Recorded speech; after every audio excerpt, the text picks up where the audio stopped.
The following episode of Backstory Podcast was recorded live at the 26th Annual Toronto Real Asian International Film Festival.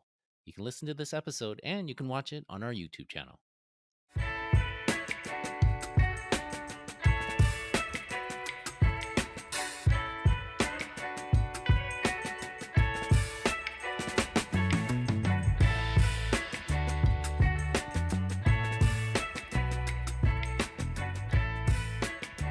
Hello and welcome to Backstory Podcast from the Toronto Real Asian International Film Festival. I'm Aram Collier, the artistic director of Real Asian. We are here with the director of The Grizzlie Truth, Kat Jayme. We're recording live on the last, day 5 of Real Asian. You lose track after a while. Where The Grizzlie Truth is Real Asian's centerpiece film. And it's a brand new documentary about Kat's mission to keep the spirit and the memory of the Vancouver Grizzlies basketball team alive. So we're so happy to have you here for Backstory and for Real Asian Film Festival. Thank you, Aram. It's so great to be back. The Real Asian has been such a huge support of my career throughout the years. So, I'm very excited, and to be the centerpiece film is it's just really exciting. It's been on Rush for a while now. So that's awesome. So I'm full disclosure, I'm a huge basketball fan. I am a Warriors fan, but not a bandwagon Warriors fan. I've been a fan since the late 80s. Okay. So that's acceptable then. Yeah. So content warning for the audience. I think we're gonna get into the weeds of basketball a little bit, but that's okay. Let us let us nerd out. Yes. There's just something really special about connecting to a team, and we see that in your films, connecting to your city, to a sports team. It's and your identities. It's all wrapped up in these things. So that's why I'm so excited to talk about it. But so I think we'll delve into talking about the film a little bit. And one thing that was, and again, since I'm a sports fan, and also this era of basketball was so kind of in the pocket of my mind. Like, I remember the Grizzlies, all of the players, all of the everything, right? Yeah. I remember everybody from those teams, even though I didn't follow them, right? Yeah. But that's how much I follow the NBA. But so I'm curious, when you were making this film, and when I'm watching it the first time, it's kind of like, how are you going to pull this off? Because in a way, we kind of know the ending, quote unquote, right? So, so what was your kind of approach to that, right? And how were you thinking about that? Like the reasons why?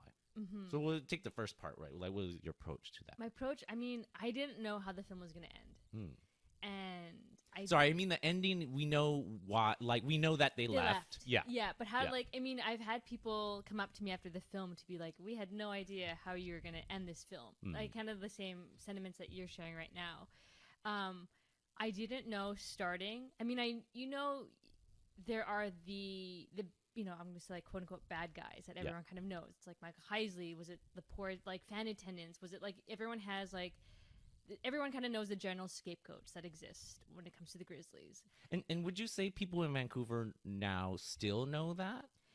I think the film has changed people's minds to say, like, it's not just one thing or, like, one person. I think it's just, as the film kind of mentions, it's like it was just a series of unfortunate events that happened with the Vancouver Grizzlies. And that was one of the things that I learned, that it wasn't, Michael Heisley or Stu Jackson or Big Country. Obviously we kind of talked about Big Country and finding Big Country. But how that whole story was going to be crafted was still kind of an unknown, and how much weight. And I did go into it thinking, like, okay, like, I really did explore, was it Michael Heisley's fault? And doing, like, a ton of research, ton of interviews, trying to get, like, I went down some, like, finding out, one of the things that he did that kind of proves that his intentions were to keep the team in Vancouver was he bought this and he spent $2 million on this practice facility. So, like, I was, like, going to the city to get records just to see, you know what I mean? Like, so I really did a deep dive into, like, kind of every possible fan theory that's out there. But I guess one of the main things I knew I wanted to do, I didn't realize it would be the ending, was I was like, I should go to Memphis.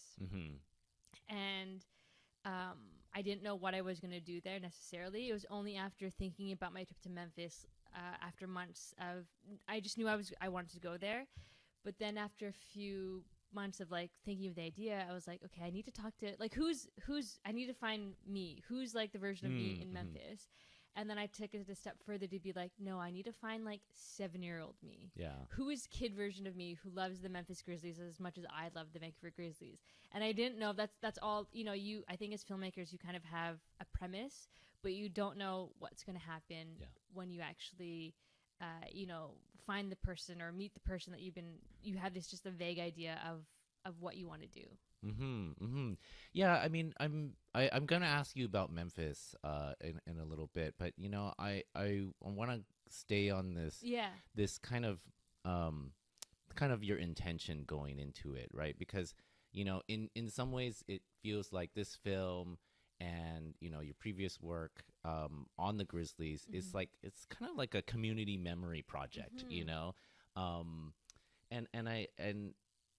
there's so much tied up to that, like I'm from San Francisco and there's this kind of like second city mentality, right? So of being the kind of like, I'm doing air quotes, little brother, that kind of thing, and there's this kind of like underdog mentality. So how did that kind of like play into your intent about like documenting memory of the team? I mean, do you feel like people are losing memory of the team? I mean, outside of your kind of like super fan like network. True.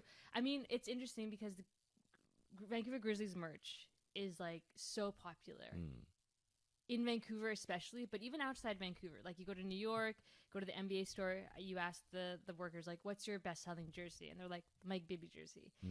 So I think there are a lot of NBA fans now who weren't even born when the Grizzlies were here, but everyone's rocking our jerseys and our merch because like they love the trim and they love the colors and all this stuff. And I'm now losing my train of thought. But I think, so I do think that the memory of the Grizzlies is kind of fading if you're not a huge diehard fan. So that is definitely one of the reasons why like I wanted to make this film. But also I think you hit it. It's like I see myself as an underdog for so many different reasons. And that's also why I love the Grizzlies, because like they're a team of underdogs, the Raptors and the Grizzlies. You guys obviously, like, Toronto still has their team. We lost ours. And the Raptors with the, We the North slogan, it was like, there were two teams, and we were one of them. And so I think has become my mission to remind people, like, there were two Canadian teams, and yes, we were underdogs, but the team was still so loved and they meant so much to the community. And I've learned so much through the Grizzlies because of their underdog status. And yeah, I definitely feel like all my films, but especially, The Grizzly Truth, Finding My Country, are ways to give them their time to shine. Like that's kind of one of my goals of both those films. Yeah. I mean, though I live in Toronto, I'm still a Warriors fan. So yeah, don't bring me into it. But I but I do know the feeling of like following like in a franchise like mired in futility, like and there's something about like the cause anyway, like sticking with them, right?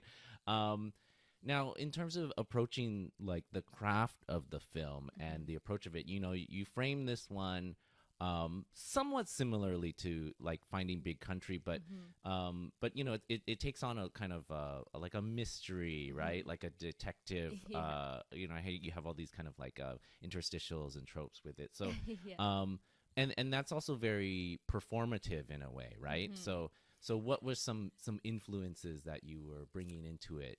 Oh man. Well, we went like in one of the sequences, like we went full tilt, like detective, like film noir, like where it was like we literally started the film with like with me in a detective room and being like, Kat Jayme, like Grizzly, like fan detective. It was just like it was so over the top. So we cut it right away. But we, my editor Greg Ng and I, we just kind of played around with a few ideas and yeah, sometimes we like went too far. But I think it was, I don't know, when we had some film shoots here in Toronto, and I remember one shoot we just hadn't that, like, I don't know, I love brainstorming with my team, and we were just having, after a long shoot day, the team was like, you know, having some drinks outside on the lawn, and everyone was just like, what if there was like Super Grizz? Like, what if we got Super Grizz and like Super Grizz is chasing you down a hall? And we were just like, couldn't stop laughing. We were laughing so hard about this idea. And then and then we were like, no, let's actually do this. So we got someone to make this costume, which is like so lifelike. And I didn't really know what Super Grizz was. Even when we were shooting it, it was like this kind of, you know, not a funny gag, but it was like, yeah, this funny thing that like, that we were trying to incorporate. But then as we were filming, I was like, oh, I know it. Like, Super Grizz is like my subconscious. And like, he's trying to help me, like, figure out, you know, this mystery with me. So I then understood even more like who Super Grizz was in the context of the film. But yeah, no, it was just my team and I kind of, you know, throwing out ideas, and, you know, some goofy ones stuck, like that one. Yeah. Although, I mean, I'm not an actor at all. And it was like, oh my gosh, there's so many bloopers. And you know, it's interesting because we kind of went back and forth because my team really loved the scenes with me and Super Grizz. And I was like, let's cut it back. But they really loved it. And it was like, it made the film a bit different, I think. And so, you know, there's not too many sports documentaries that you see that does a few things. I think the Grizzly Truth does a few things differently, and that's one of them. Yeah. I mean, you know, there's the performance aspect of those kind of like staged scenes, but there's a performance aspect, you know, and tradition of performance in documentary as like the kind of like muckraker, like documentarian, like Michael Moore kind of stuff. Was with those type of documentaries like your influence as well? I mean, yes, to an extent, for sure. But, you know, I never set out to be like a Michael Moore of like my films. And I've somehow, you know, with Finding Me Country and the Grizzly Truth, well, Finding Me Country, like, I'm arguably the main character. With this one, I'm for sure like the main character that like that I'm, you know, that the audience is being led by. With Finding Me Country, it just had like, I never meant to do this. I didn't want to do this, to be honest. Like, I can be a ham. Like, I do love being on camera as well. But with Finding Me Country, I was finding every excuse to not be in the film. And I remember the night before we went to Oklahoma, I called my producer, Michael Grant, and I was like, I really need to be in it. Like, let's just shoot it for safety. Let's shoot everything just with Bryant, just in case in the edit we're like, we don't need me. And Michael was like, sure, we can do that. But honestly, Kat, like, I think it's just going to be so much more fun to see you both on screen. And I think as like a female Filipina, like, how do I say this? Like, I didn't want people to think that like I wanted to be in the limelight, or, you know, you're not used to like seeing that so much. So I was like, you know, people are not going to want to see that. But now that after Finding Me Country, I was like, oh, there's so much power in, like, you know, us being represented behind and in front of the camera. Totally. And like, as a kid, I would have loved to have something like Finding Me Country, where it's like, oh my God, like, that's me, right? Like, I can, like, you know, and so I now understand the power of that. And so with the Grizzly, and in fact, even after the success of Finding Me Country, I was still, because I wanted to make the Grizzly Truth, or like a feature-length film of the Grizzlies. But for that one, even when I was making Finding Me Country, I was like, okay, for the feature film, I won't be in it. I'm not going to be in it. I want it to be like a more traditional documentary. But then when we were pitching it to people, like Crave and Uninterrupted, everyone was like, okay, but we want you in it now. And so yeah, and you know, again, like, I have fun it's stressful to be director and subject, but I was like, okay, if you like, let's do it. And I think I was waiting for permission with Finding Me Country for people, and thankfully my producer Michael was like, no, you need to be, it's okay to be on camera, and you should be on camera. Yeah. No, that's the power of like having like honest collaborators, right? To really give you that perspective, to like take you outside of your own head sometimes, right? But no, I mean, I think it's so vital, you know, and it's so, like, you know, unique of a perspective that you bring to it each time. And Romeo Candido is our Canadian artist spotlight, and so he was introing one of his short films, Shorty, and he's talking about like Filipinos love Jesus, pork, and basketball, right? Yeah. So we gotta represent that as well, Yes, right? So yeah. I wanted to ask you, okay, so if you're listening, watching right now, there's some spoilers that we're gonna talk about. So if you don't want to hear it, you can fast forward for a little bit, and hopefully Joe, our producer, you can remind me that once we're past the spoiler point, we'll have the time. Okay, so I want to ask you about Steve Francis. Yes. You set it up, and I think rightfully so, that he was one of these villains that you were investigating, right? You had the experience of finding Bryant Reeves, right? But that was somebody who you revered. Yes. Steve Francis was not somebody you did, right? No. So, and we see it in the film, right? That how much of a surprise. So just take us into that, like a little bit of the backstory of like trying to find him, sure, and what it was like to meet him. Yeah. Okay. So, behind the scenes tidbit, I got in touch with him about 2 years prior to actually meeting him, and he remembered. He remembered that. I messaged him on Instagram on finding. Maybe it was, I forget which account it was. It might have been like Finding McKenzie or my personal account. And he responded. And I said, hey, like, my name is Kat Jayme. I'm making a feature-length film about the Grizzlies. I'd love for you to be a part of it, blah, blah, blah, blah, blah. I made a film called Finding McKenzie. And he said yes. And I was like, I caught Steve. Because I knew, I was like, I can't tell the story without Steve Francis. Yeah, it's vital. It's vital. Yeah. There's no, like, that's going to be the main critique of this film. It's like, well, she didn't get Steve Francis, right? And so you kind of need Big Country, Bibby, Sharif, and Steve Francis. Those are the four, like, and Sue Jackson, the five. And so, and then he ghosted me. Like, he blocked me on Instagram. And I was like, and so that didn't stop me. I was like messaging, then I was like, okay, well, I have other accounts. So I was like messaging him on like other accounts. And if I were to your pull burners, up, huh? If I were to pull up my like thread, it would literally just be like all blue. I emailed him. I tried like and then I was like, but I knew I saw something on Instagram where he commented on a video about him that someone else had posted at one of the sports networks. And he on the comment, he commented something like, if you want the real story, why don't you get in touch with me? And as soon as I saw that, I was like, if I can just get 5 minutes in front of him and I explain to him like what I want to do and have his, like, I don't want to tell the story. It doesn't feel right to tell the story without you, because whether you're in it or not, we are going to be talking about you. And I would much rather you tell your own story in your own words. Yeah. And I was like, I know that if I just have 5 minutes in front of him, I think I can convince him. And so I honestly, and this was like, when did I meet him? We only had like 4 months left to edit the film, and we still hadn't gotten Steve Francis. And so I'm panicking, and I'm going like, we're running out of time.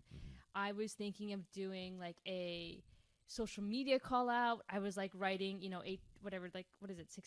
degrees of separation, and like making a map to be like, hey, who are the NBA players that I know? Like, how do they bring me to Steve Francis? And thankfully, our researcher, Gerald Narciso, like randomly sent me on a Monday morning. He's like, Steve Francis is doing a autograph signing in Houston. He like screen capped. It was Steve Francis like posted a story on Instagram.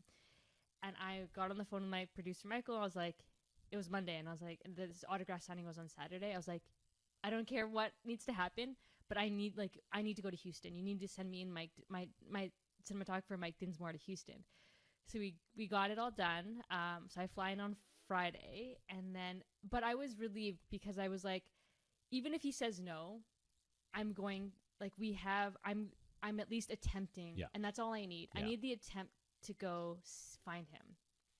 And again, another spoiler alert, what happens you actually have to take a photo first with him. You take a photo first, and then you get him to sign something. Yeah. So, and I'm walking in, I have, my Grizzlies jersey on, and I see him, and it's Steve Francis, right? Like, I'm still, even though he's like a villain, like, he's still an NBA, like, superstar. So I'm starstruck as well. Like, good thing I have a mask on, because I'm freaking out, like, underneath my mask. And I'm like, that's Steve Francis, right? Like, and so, oh my gosh, like, it's so awkward. But the photo session, he's just like he's like looking. You can tell now that I know what happened. You can tell he's trying to place me. Yeah. He's like looking at me, and I go, I'm like, hey Steve, like I came all the way from Vancouver, and he's like, cool, like really want to go there one day, and I'm like, cool, and it was like that was it, and I was like, oh god, he's like so not impressed and does not care that I'm here, and so I was like, oh, this is such a bust, like this is such a waste of like time and money, but I had printed out like.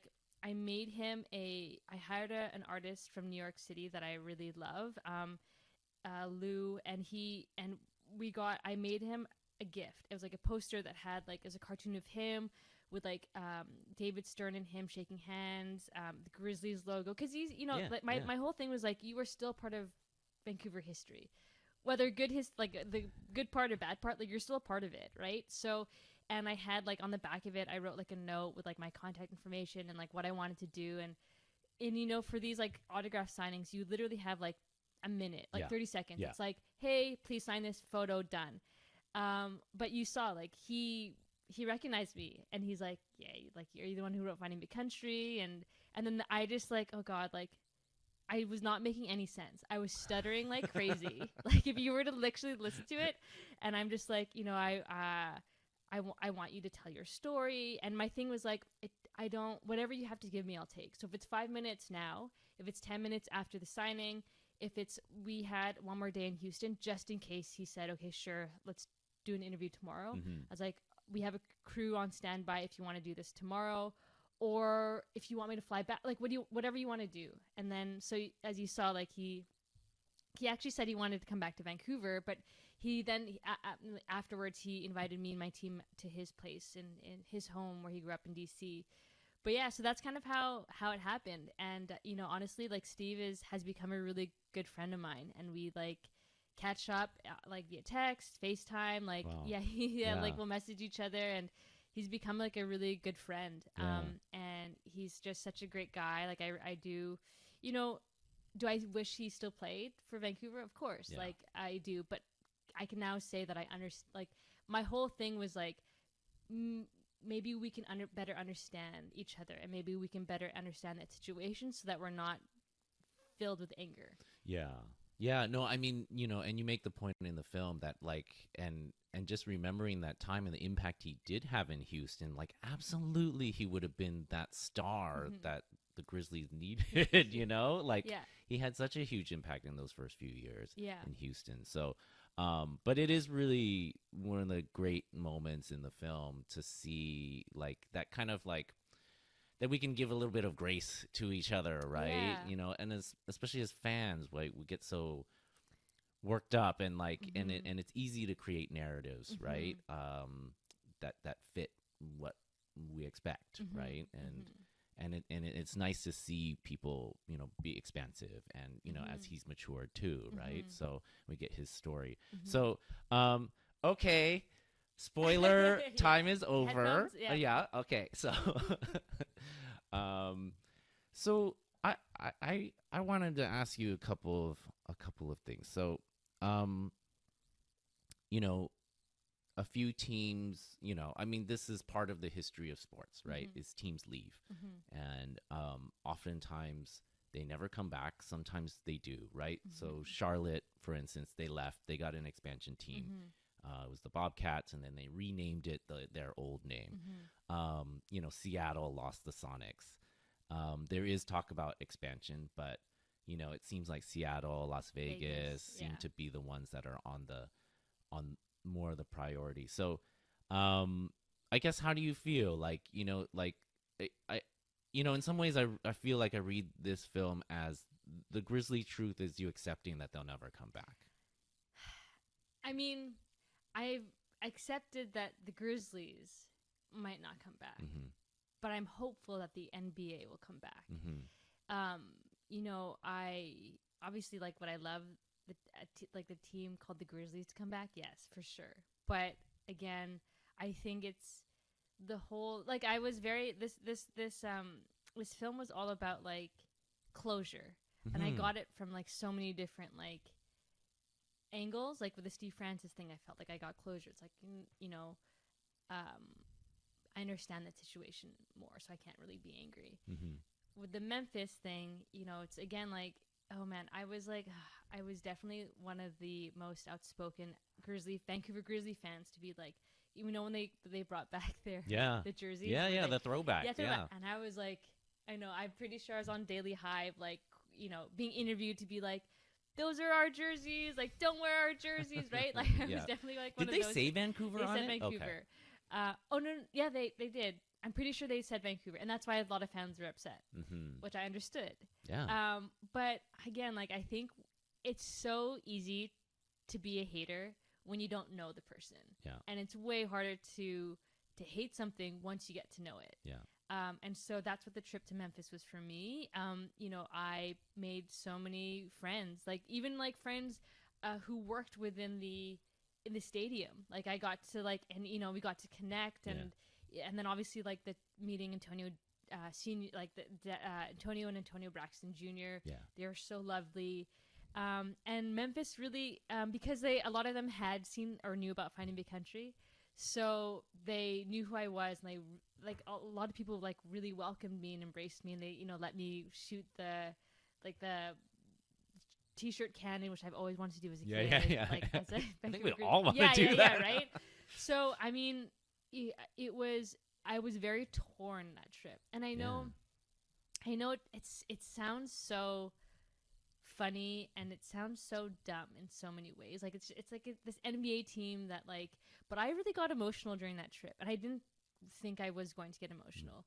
I actually the first night there, and it's part of it is in the film, like I cried like during one of the scenes, and I wasn't expecting that. And it's funny because like this film is like, you know, it's very lighthearted, it's comical in many ways. Like, you know, I'm doing all these like goofy things with all these NBA superstars, like riding a tandem bike with George Lynch on Santa, you know what I mean? Like, so when I got to Memphis, and it was just so emotional for me, and I wasn't expecting it to be, and I was like, oh yeah, at the heart of it, this team really did mean so much to me as a kid. As like, I just thought of like all the memories of like me and my Lola grandfather and my dad going to games, and I was like, it made me so sad that we don't have that anymore in Vancouver. And then I was like, but they're here in Memphis. But you know, again, like it is, and sorry, Aram, I'm now just rambling, and I'm forgetting the question that you asked. But yeah, it's just, oh yeah, here it is. So I was definitely torn, because I was like, I can't say, my motto, or like the thing that I always said was like, bring back the Grizzlies. And after my time in Memphis, I was like, I can't actually say that anymore. So now it's changed, you know, to, you know, bring back the NBA. Like I do, and I am hopeful. I know that it's not going to happen right away. Like Las Vegas will probably get a team. Seattle deserves a team 100%. Totally, like they deserve a team more than Vancouver does, for sure. But I do, you know, there shouldn't be just one team in Canada. And I'm hopeful that Vancouver will be that, you know, we'll get a team back. Yeah. So many things I want to follow up on. Yeah. You know, so number one, like, so are you following the Grizzlies? Are you doing the gritty with Jaws? I am. I mean, I'm I'm not, like, it's funny because everyone in Vancouver, well, not everyone, but a lot of people were like, you know, well, there's some who I really, who were like, you know, who are like, you know, we can get behind cheering for Memphis. I'm not saying that I'm a diehard Memphis Grizzly fan. I'm still 100,000% a Vancouver Grizzlies fan. But again, like I can cheer on the Memphis Grizzlies decked out in all my like Vancouver Grizzlies gear. But you know, I'll definitely be cheering them on. I want to go back to Memphis to go to a game. and I definitely hope they do well. I feel like I probably feel the same way I do about Memphis as I do the Toronto Raptors, where it's just like it's bittersweet. It's like I want you to do well, but like I also like am sad that I don't, Vancouver and my city doesn't have a team either. Yeah, I wanted to ask you, and I'm sure lots of people ask you this, but I've never asked you this. Yeah. Like, how did you feel in 2019? How did that make you feel when the Raptors won the championship? It was bittersweet. I mean, I was cheering them on in my We the North t-shirt, like literally with my Grizzlies like flag like draped around me. It was such a happy, like amazing moment for all Canadians, for all Canadian basketball fans. But at the same time, it was also depressing, I think, for Vancouver Grizzly fans, because it was like, could that have been us? And, but it's also just so incredible. Like, it took 25 years. Was it 25 years? Yeah, because, no. Well, like, over 20 years for you guys to get a championship. And, like, we finally did it. Like, I definitely do feel like the Raptors win was, like, part of our win as well, like, collectively. But yeah, you just can't help but wonder, like, could that have been us? And, if it took, the Raptors, 20 plus years, like if we were ever get a team, take 20, like I'm going to be like, what, 70 or like 80? like this is like, I'll be a grandma, you know what I mean? Yeah. So it was sort of, it was sad to think about that, because it's like, I don't think in my lifetime, if we get a team, like we might not be champions. Yeah. But again, I want a team back in Vancouver, not for me. I always say this because I do watch and follow the NBA, but not as much. Like the NBA doesn't mean as much to me now as it did to me when I was a kid. And like the magic of the NBA as a kid, having a team in your own backyard, like, oh man, like the Grizzlies, I feel like really, they really inspired me as a kid, and which has informed me like throughout my life, and especially my career as a filmmaker. I wouldn't have a job if it weren't for the Vancouver Grizzlies, right? So, I mean, you mentioned, well, it's kind of my last question for this segment. You mentioned this kind of catharsis, this closure. You've been on a kind of a run of making a few films about the Grizzlies, right? And so, and I guess this is kind of like your sequel or something like that. Like, is this the end for you in terms of like making films about this? And has there been concern for you about just like being that person? Yeah. Like, oh, Kat Jayme just makes movies about the Grizzlies. Yeah. Right? I mean, I would say it's a trilogy, but I've made more than 3 Grizzly films, right? I haven't. It's honestly been such a whirlwind. I haven't really processed everything quite yet. But it does, like, there are some filmmakers who have asked me, like, like, aren't you going to be glad when this is all done? And the truth is, like, the Grizzlies bring me so much joy. And it's been such a treat and an honor, and it's just so much fun that, like, as my job, I get to research the Vancouver Grizzlies, and have been doing that for the past, since, I've been dreaming about this since film school in like 2010, or like, when I graduated 2011, 2010. Really started this in 2015. It's been like 7 years of just like waking up and like doing Grizzlies research, which is like so wild. Like I sometimes can't like fathom it, but I'm still going to be it's going to take me a while to process it. But I think what's next is, honestly, like what I've been thinking is the book. Like I feel like I might want to write a book about the Grizzlies, just to, and I will, continue my filmmaking career. But the Grizzlies truly bring me happiness. And I've collected so many stories. Like I must have done over 100 plus interviews. And so much had to hit the cutting room floor because of time. It's an hour. Like, how do you condense 6 years into an hour and a half, like, movie? But at the same time, like, I am also really excited. There are other stories that I want to tell. There are other topics that I'm passionate about. Like, I'm very passionate about the environment. The Real Asian actually programmed my film Paradise Island, like my first film, right after film school. So I'm excited to tell other stories.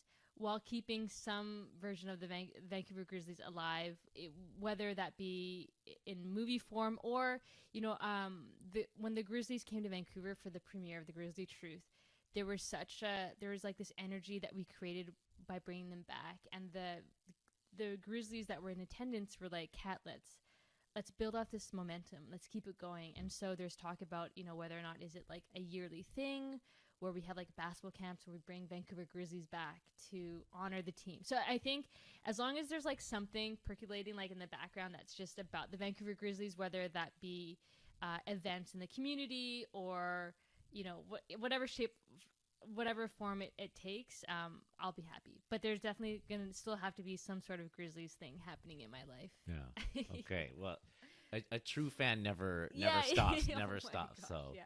again, it's such an important like community memory project. So I'm glad we were able to talk about it. So we're gonna take a break, Okay. and then we will eat some food and ask you some quick questions. I love it. Let's do Okay. it. Yeah. All right. All right.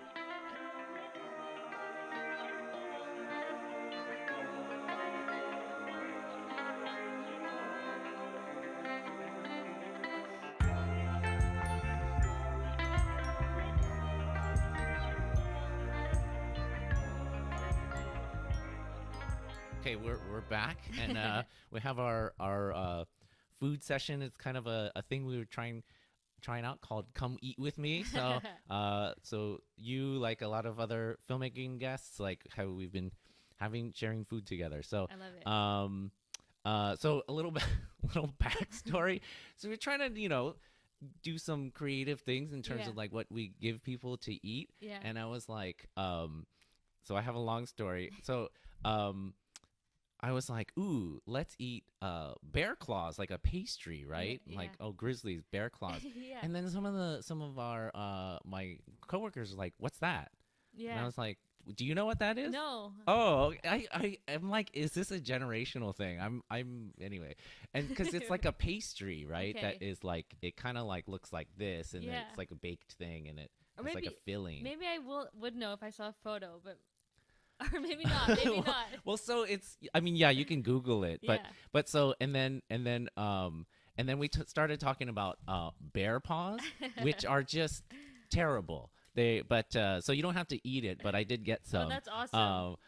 They are neither cookies nor brownies, and they're an abomination. But they're school safe and peanut free. So Oh my gosh, that's awesome. but yeah, so we can Yeah, I want to see what this. maybe some people like them, but there's two in here. Oh, Yeah, there you kinda, go. looks like a Bear paws. Yeah. Cheers. cheers. Cheers. Okay, and then the fried chicken. Again, trying to think of something creative, and like there's the whole theory. Well, I think it's kind of proven now that like chickens are dinosaurs. So we're eating some raptors as well. That's so. hilarious. I love it. Okay. That's the idea. So go ahead and dig in. Yeah. Talk with your mouth full. Okay. It's all good. This is cool. Thank you. And help yourself to a drink. There's some sides here. Yeah, make sure you get that crunch in there, right? For the what's it called, ASMR people. Yeah, ASMR, some mukbang here. Yeah. Okay. Oh, I have so many questions. Yes. Let's do it. I guess let me start still on the film. You've been able to show it a few times already. Mm-hmm.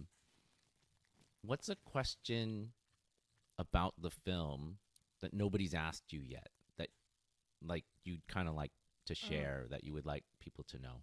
That's a good question. Oh man.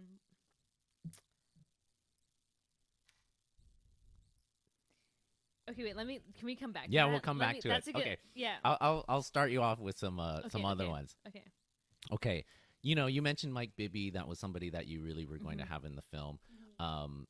And so just how swole was Mike Bibby? Oh my gosh. Like crazy. But he worked out so he invited us to his place in 2019. He was the first NBA player that we interviewed after Big Country.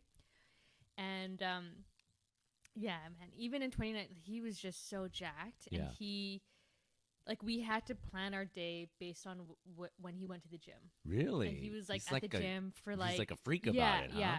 He was at the gym for like a few hours, and then and then we would like schedule our interviews to do with him. But he was, I mean, the Grizzlies were all so nice. Like, I mean, the ones that said yes and, you know, invited us to their home, or, you know, invited us to do an interview.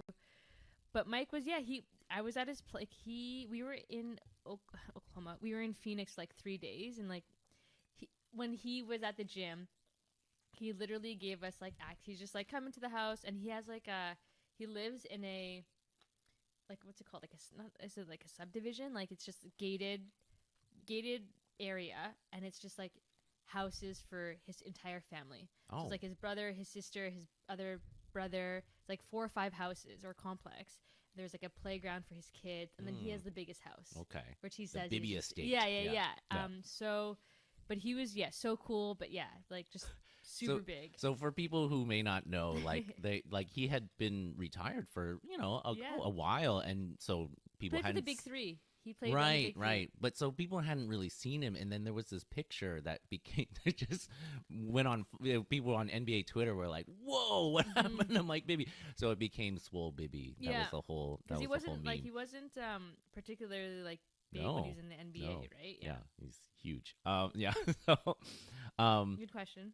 I thought I liked in Finding Big Country. There's some clips of you playing as a kid, right? You grew up playing basketball in leagues and whatnot. And I want you to have no shame. Okay. Don't feel don't be modest in any way when you answer this question. No. So what kind of player were you? And who if you were to compare yourself to an NBA player, what was your game like? So I was point guard because I had good handles, but I actually wish they made me shooting. And I did love being the point guard because I loved being like the leader on the floor, that type of thing. But I think I would have done, and I think my career would have been a bit longer had I been a shooting guard. Because I definitely, like, even when I watched like old footage of me as a kid, like no one taught me how to shoot. But when I watch like old footage, I'm like, that's perfect form. Like no one, like it just came naturally to me. I mean, I'm not gonna say Steph Curry because that's like no one. Steph is unreal. I mean, I'm not obviously, like, you're a Warriors fan. He's like, he's unreal. He's an outlier in terms of shooters. Yeah. I mean, like who is Lillard. No, I don't even want. No modesty here. No, I said that's the rule. Yeah, that's the rule. Who, Muggsy, because he's like small but like fast.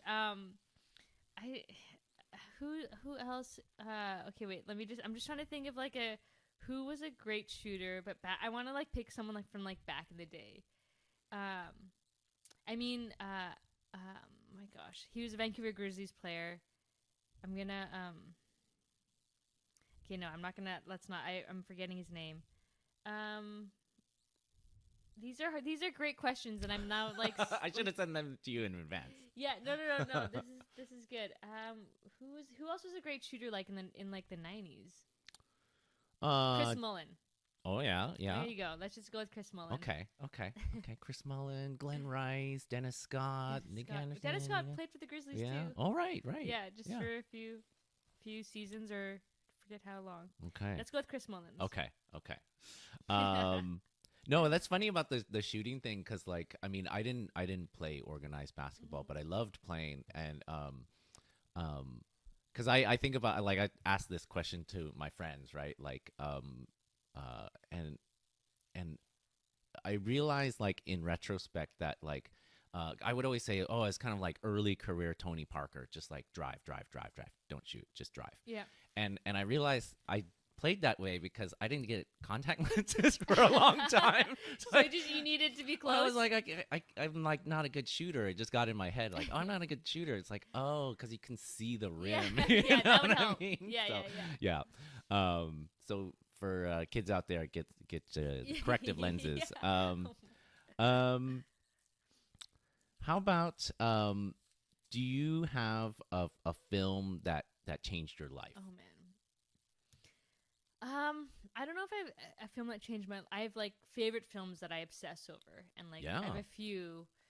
Okay, there's Stories We Tell, Sarah Polley, like such like just the editing of it, the storytelling of it, the layers of it. I absolutely love. Like it's just I always so mind blown with that film. Yeah. And not that I mean, Finding Me Country is such a different story. But like I knew Finding Me Country is a simple story, but it actually has many layers to it, and like that, and that's why I knew I should be in the film as well, because, I have Finding Me Country. There's a story of Bryant, which is just that's like one of the threads, but then there's like my story. There's a story of like failure. There's like, and then how do you like weave those in between? And then there's so much archival. There's like NBA footage archival. There's like my photographs, video footage. There's my audio journals that I never thought I'd share. There's just so many things, and like our editor Greg Ng weaves it in so well that you don't even realize like how complex a story is. And like Stories You Tell is inspiration for like all the documentaries I make, because I think a great documentary has many layers. Yeah. And so anyway, Stories You Tell. I love Cutie and the Boxer. And then I love 30 for 30s. So the Fab Five is like my favorite 30 for 30. Like I watch that on repeat. And then there's taking inspiration from a narrative film or a narrative film that I love is just Eternal Sunshine of the Spotless Mind. Okay. So good. Yeah. Okay. All right. Now in the other direction, do you have like a guilty pleasure that you're kind of like ashamed to admit that you like? I mean, I'm a pretty anxious person, and so I have my I'm gonna change this back to like TV shows that I just like need in the background. Oh. I mean, it's not even a guilty pleasure or like a hidden guilty pleasure, because everyone knows that I like Friends is like it's just like my go-to. I love Friends. I need like if I'm having a bad day, they're like my actual I consider Friends to be like my actual friends. So yeah, Friends. That's like my go-to guilty pleasure. All right. All right. Maybe we've had a little bit of time. What's a question nobody's asked you yet that you'd like to share about the film? I think what my favorite part of the Grizzly Truth, and which is like I'm so excited for people to watch, is me sharing the Filipino like background and the culture of like how much we love basketball. I get so excited when just for other Filipino for the Filipino members in the audience, because just highlighting that aspect in a film, I'm obviously like very proud of, and I'm excited to it's like, oh, I can't wait for them. Like I don't want to tell anyone that like we're going to be talking about this, and it's a big part of to me it's a big part of the film and my story. So I'm really excited about that. And I guess what's interesting is with Finding Me Country, obviously it takes a personal turn all of a sudden. Yeah. And I think that's what made the film, one of the reasons that's what made the film great, is this like personal aspect. And that goes for like any story, any film that I love watching. It's usually, when the audiences gets to be in on a personal aspect of the filmmaker. And so with The Grizzly Truth, my team and I were like, okay, like how do you do that again with this film if we've already done it with Finding Big Country? Like what else is there to share? And how do we hit that same note, but make it different and make it better? And immediately, I already knew, even in the early stages of The Grizzly Truth, I was like, I already know what I'm going to share.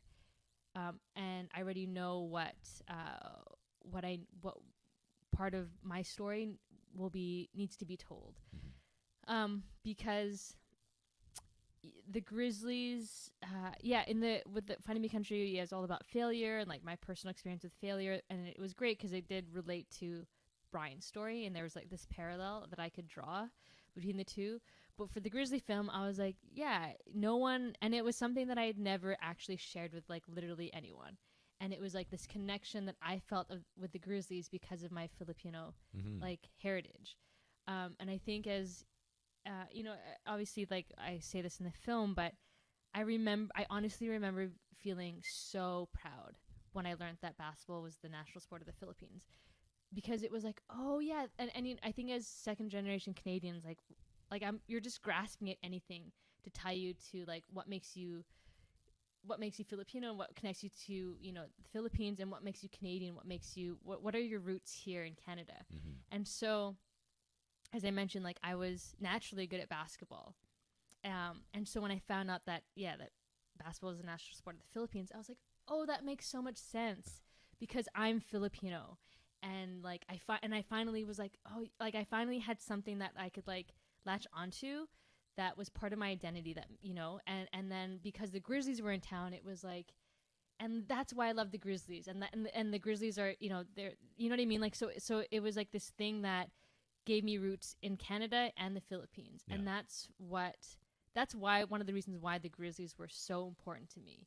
And that's something that I like never really talked about or shared with anyone. But obviously got to do this in this film, which is why, one of the main reasons I'm really excited to share it with people. Yeah. Especially the Filipino community. Yeah. Great. Okay, it's just one last one is very, very important and contentious.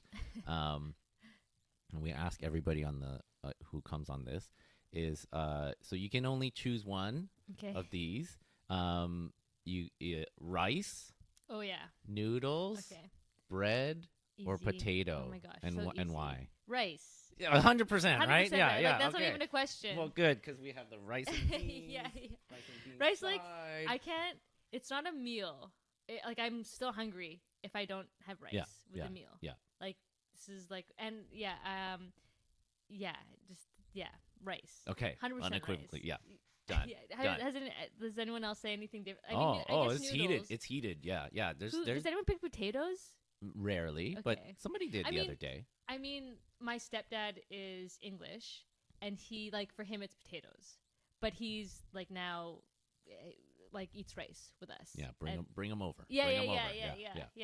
So okay, that's a great question. I can see the gloves coming off for that one. Well, noodles is is the. I understand that too. Yeah. But as a Filipino, it's rice. Oh yeah. With everything. 100%. Okay, and actually the last question. So what's next for you? What's next for the film?